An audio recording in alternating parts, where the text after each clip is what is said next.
Hallihallo zu einem neuen Video. Wir haben heute einen RS3 Motor vor uns. Der Kunde wurde bei anderen Instandsetzern so ein bisschen im Stich gelassen, beziehungsweise die wollten nicht weitermachen. Wir stehen also hier jetzt vor so einem riesen Motorpuzzle. Und warum das so ist und welche Beschädigungen der Motor hat, das zeigen wir euch jetzt im Verlauf dieses Videos.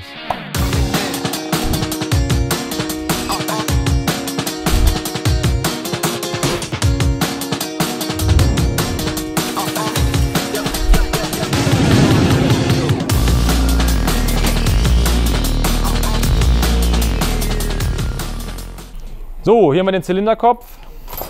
Jetzt schauen wir mal rein, was der so für einen Schaden hat. Wenn wir den Nockenwellenkasten mal runternehmen, sehen wir hier auf dem letzten Lager ist es am schlimmsten eingelaufen. Die anderen haben auch alle was mitbekommen. Der hat wahrscheinlich Öldruckprobleme gehabt. Die Nockenwellen liegen hier vorne. Da sehen wir natürlich auch auf der letzten Lagerstelle hier. Da richtig krass gefressen. Wir werden den Zylinderkopf, also die Lagergasse des Kopfes wohl bohren müssen. Ob wir das hier hinkriegen auf unserem Lagergassenbohrwerk, muss ich mal schauen. Aber ich denke schon. Wir werden es auf jeden Fall versuchen, damit wir euch das auch zeigen können. Dann gehen wir jetzt weiter zum Block. Hier wird relativ schnell klar, dass die Kolben im Zylinder gefressen haben müssen. Wir haben hier Laufspuren, was auch auf einen Abriss der Schmierung hindeutet. Ganz genau wissen wir es nicht, weil wir die Ölpumpe natürlich nicht mitbekommen haben. Wir statten diesen Block mit Schmiedekolben aus. Das bedeutet, die Zylinder müssen gebohrt, gehont werden und im Prinzip der ganze Kolben, das muss alles eingemessen werden. Das können wir alles hier machen, auf dem Bohrwerk, auf unserer Hohnmaschine. Da nehmen wir euch komplett mit. Das zeigen wir euch im weiteren Verlauf des Videos. Die Kolben müssten schon da sein, ja. Schmiedekolben von JE.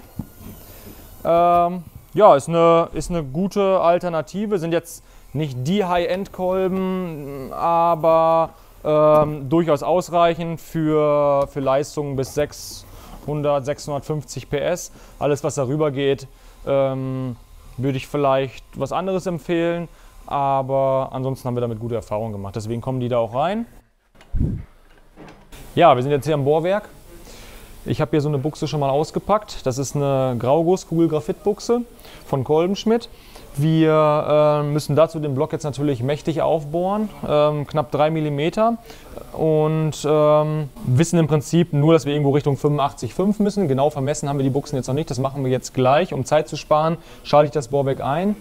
Der Bohrkopf wird im Prinzip schon mal auf Vormaß gestellt, das heißt irgendwie auf 85 in die Richtung. Und der nimmt erstmal den ersten Span schon mal raus, wir schrubben da richtig durch und während die Maschine am Arbeiten ist, vermessen wir die Buchsen. So, dann geht's los. Okay, es geht doch noch nicht los. Die Ölspritzdüsen sind noch im Block verbaut. Komm mal her, guck mal rein. Wenn wir jetzt hier reinbohren würden, dann hätten wir gleich ein Dilemma. Also spannen wir nochmal gerade ab und bauen die Ölspritzdüsen aus. Oh, da hat schon einer dran rumgebrochen. Also der Motor war definitiv schon mal offen. Das ist ja eigentlich so der Standardspruch jedes Azubis. Die Schraube war schon rund gedreht, aber ich habe wirklich noch nichts gemacht. Die sind alle mal los gewesen. Raus kriegen wir die. Ob wir die nochmal reinschrauben, weiß ich nicht. Ich glaube nicht. Alter Schwede. Was kriegen die? 13 Newtonmeter oder so? Irgend so ein krummes Anzugsmoment. Die sind auf jeden Fall fester.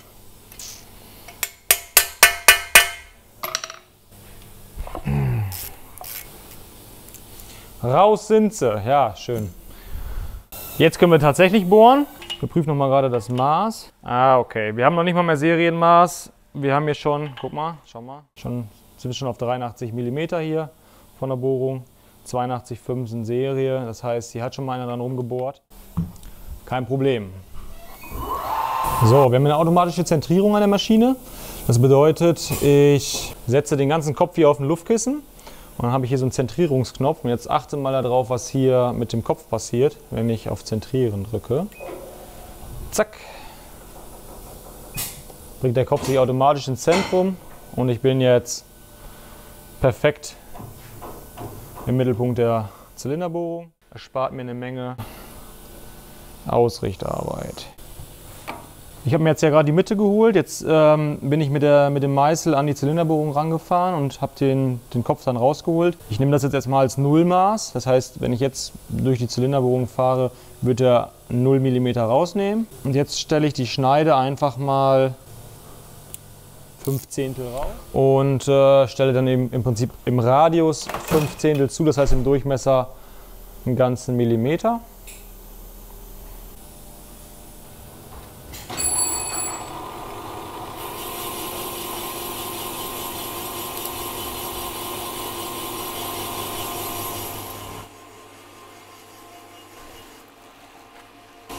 So, während das Bohrwerk hinter mir am Bohren ist, vermessen wir die Zylinderlaufbuchsen. Das machen wir deswegen, weil die doch schon ziemlich unterschiedlich sind ab Werk und wir natürlich gewährleisten wollen, dass sie mit der richtigen Vorspannung eingebaut werden. Und Vertrauen ist gut, aber Kontrolle ist nun mal einfach besser.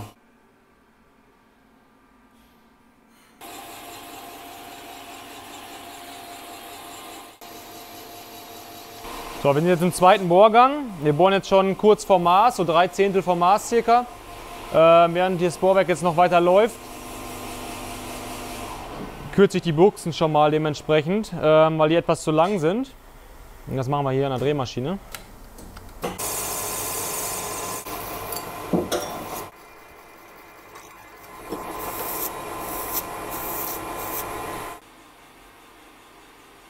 Wir haben jetzt ca. 6 Hundertstel Übermaß gelassen zu den Buchsen. Das heißt, die Buchsen sind 6 Hundertstel größer wie die Bohrungen im Block.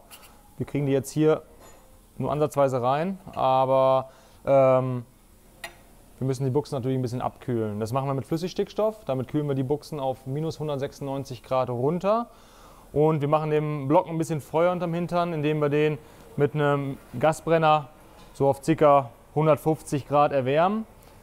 Dadurch dehnt sich der Block aus, die Buchsen ziehen sich zusammen und wir kriegen ein Übermaß hin oder beziehungsweise ein Untermaß, ein Spiel hin, dass die Buchsen so in den Block hineinfallen. Nach ca. 5 Sekunden wärmt sich die Buchse dann auf und die ist bombenfest, wird man nie wieder rauskriegen. Außer man fängt an, sie auszubohren. Weiter geht's mit dem Plan. Die Buchsen schauen jetzt hier so circa einen Millimeter über die Planfläche hinweg. Das mache ich extra so, damit ich jetzt gleich mit der Planfläche eine ebene Fläche hinkriege. Ihr werdet die Buchsen gleich auch kaum noch sehen, nur noch wenn ihr es wisst. Was wir natürlich nicht vergessen dürfen, ist diese Zentrierbolzen hier, die Passstifte, rauszuschlagen, weil sonst gibt es gleich ein Unglück, da freut sich der Fräser.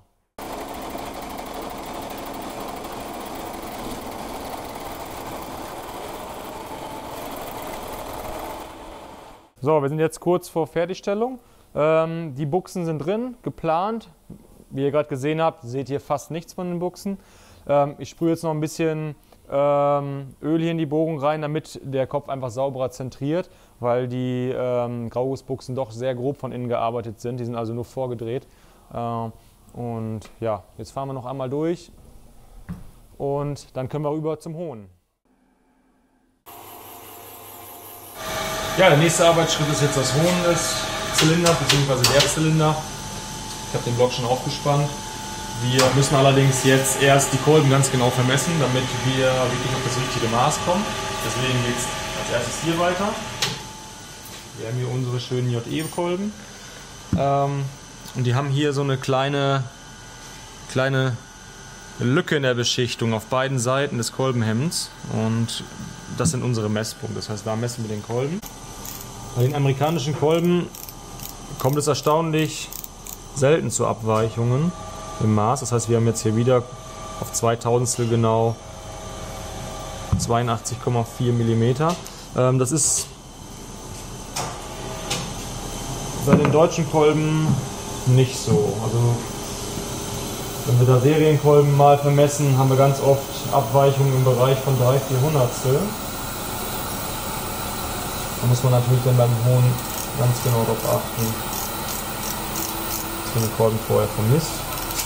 Sonst hat man schnell zu viel oder im schlimmeren Fall zu wenig Kolbenspiel. So, weiter geht es mit dem Hohnen. Ich habe den Motorblock schon mal aufgespannt. Wir müssen jetzt als erstes die Kolben vermessen, weil das Zylindermaß sich beim Hohnen im Prinzip vom Kolbenmaß ableitet. Deswegen geht es als nächstes hier weiter. Ganz zum Schluss bearbeiten wir die Zylinder mit einer sogenannten Nylonbürste. Damit brechen wir die Spitzen des Hohnschliffs und schützen damit so ein bisschen den Kolbenring und den Kolben vor Verschleiß in der Einlaufphase. Das ist eine Methode, die von Wiseco vorgeschrieben wird. Und diese Hohnbürste ist ebenfalls ein Wiseco-Produkt. Das heißt, wir arbeiten hier streng nach Herstellervorschrift, um Fehler zu vermeiden. So, die maschinelle Bearbeitung ist abgeschlossen. Der Motorblock ist soweit fertig. Den haben wir gebuchst, gebohrt, gehohnt, geplant, lackiert.